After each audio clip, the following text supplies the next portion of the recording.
ডিম তো আমরা কতভাবেই রান্না করে খেয়ে থাকি, তবে এভাবে আলু আর পটল দিয়ে হয়তো অনেকে খায়নি। আলু আর পটল দিয়ে এভাবে ডিমের কারি রান্না করলে খেতে কিন্তু অসম্ভব ভালো লাগে। তাই আমি আজকে তৈরি করে দেখাবো আলু ও পটল দিয়ে ডিমের কারি। আসসালামু আলাইকুম, আপনারা দেখছেন নাহিদার রান্নাঘর।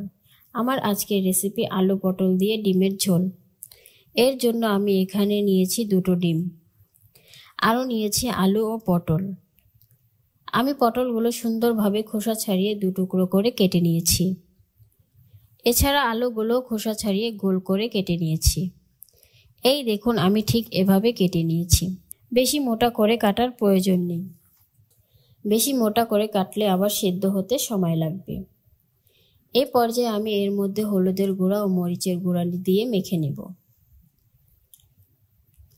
দিয়ে দিলাম 1/2 চা চামচ হলুদের গুঁড়া ও 1/2 চা চামচ মরিচের গুঁড়া, সাথে দিলাম স্বাদমতো লবণ। এবার হাতে সামান্য পরিমাণ পানি নিয়ে আলু ও পটলগুলো খুব ভালোভাবে মেখে নিচ্ছি।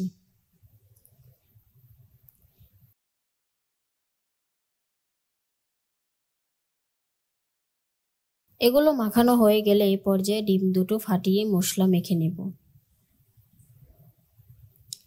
এর জন্য প্রথমে একটি বাটিতে দিয়ে দিচ্ছি সামান্য লবণ, আরও দিচ্ছি অল্প পরিমাণ হলুদের গুঁড়া ও মরিচের গুঁড়া,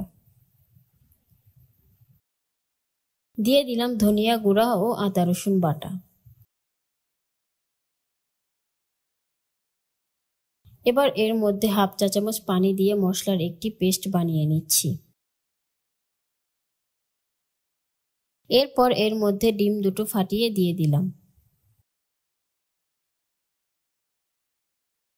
এবার একটি চামচের সাহায্যে ভালোভাবে ফেটে নিচ্ছি। এ পর্যায়ে ডিমটা খুব ভালোভাবে মেশাবেন যাতে মশলা ও ডিম ভালোভাবে মিশে যায়। অনেক সময় দেখা যায় ভালোভাবে না মেশালে ডিমের মধ্যে মশলাগুলো আলাদা থেকে যায়। এরপর আমি একটি প্যান নিয়ে এর মধ্যে দিয়ে দিলাম পরিমাণ মতো তেল, কারণ এই পর্যায়ে আমি ফেটানো ডিম 2টো ভেজে নেব। এখন তেলটাকে ছড়িয়ে দিয়ে ডিমটা ছেড়ে দিলাম।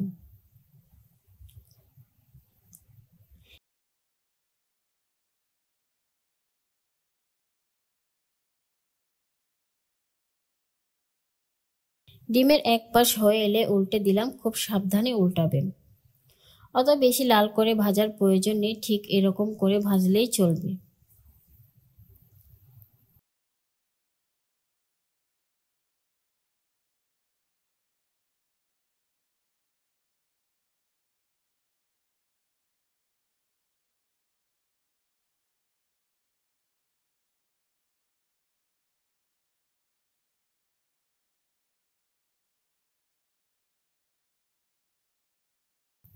এবার সেম কড়াই আরও কিছু তেল দিয়ে দিলাম, কারণ এই পর্যায়ে মশলা মাখানো আলু ও পটলগুলো ভেজে নেব।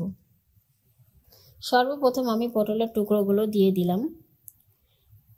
আমি পটলগুলো দোনো সাইড হালকা করে ভেজে নেব। তরকারি রান্নার ক্ষেত্রে পটলগুলো বেশি লালচে করে ভাজার প্রয়োজন নেই।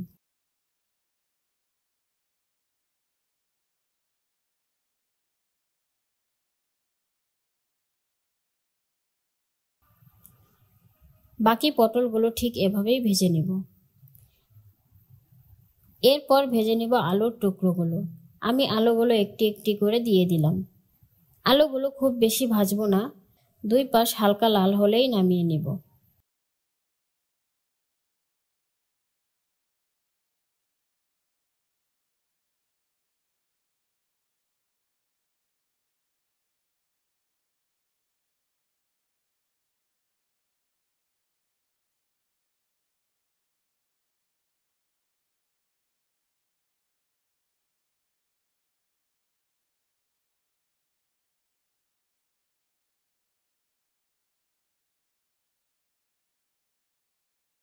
আলুগুলো ভাজা হয়ে গেলে সেম কড়াইয়ে দিয়ে দিলাম 1/4 কাপ রান্নার তেল।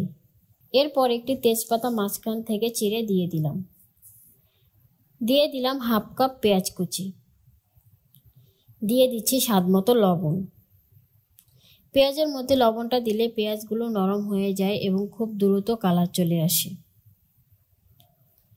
এবার পেঁয়াজ কুচিগুলো হালকা ব্রাউনিশ করে ভেজে নেব।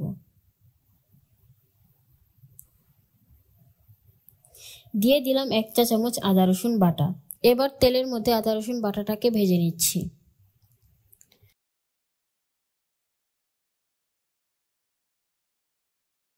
ভাজা হয়ে গেলে দিয়ে দিব অল্প পরিমাণ পানি। পানি দেওয়ার পর দিয়ে দিলাম 1 চা চামচ হলুদের গুঁড়া। এবার দিচ্ছি 1 চা চামচ মরিচের গুঁড়া। দিয়ে দিলাম 1/2 চা চামচ ধনিয়া গুঁড়া। দিয়ে দিলাম 1/2 চা চামচ ভাজা জিরার গুঁড়া। এবার এটাকে নেড়েচেড়ে মিশিয়ে নিলাম।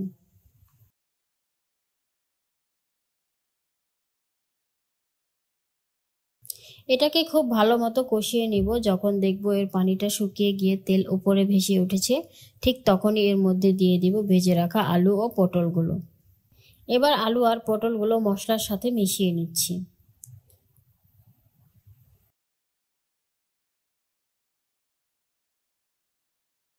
দিয়ে দিলাম সামান্য পরিমাণ পানি। এই পানিটা দেওয়ার কারণ হলো তরকারিগুলো যাতে কষাতে সুবিধা হয়, যাতে পুড়ে না যায়।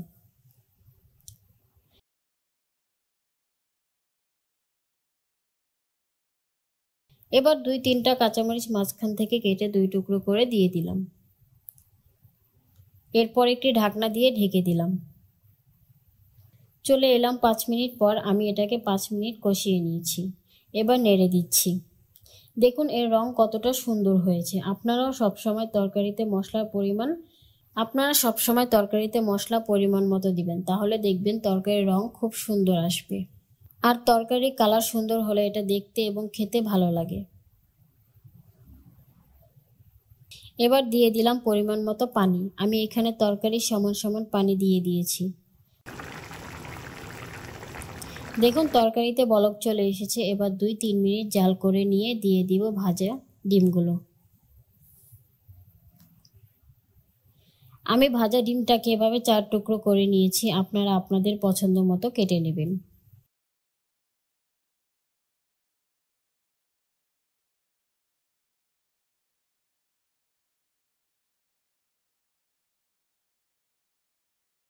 ডিমগুলো দেওয়া হলে উপরে ছিটিয়ে দিলাম জিরার গুঁড়া।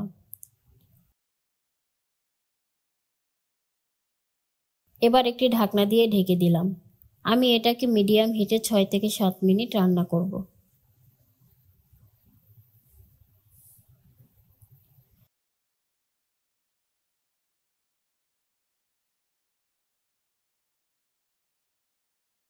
ছয় থেকে 7 মিনিট পর ঢাকনাটা তুলে নিলাম।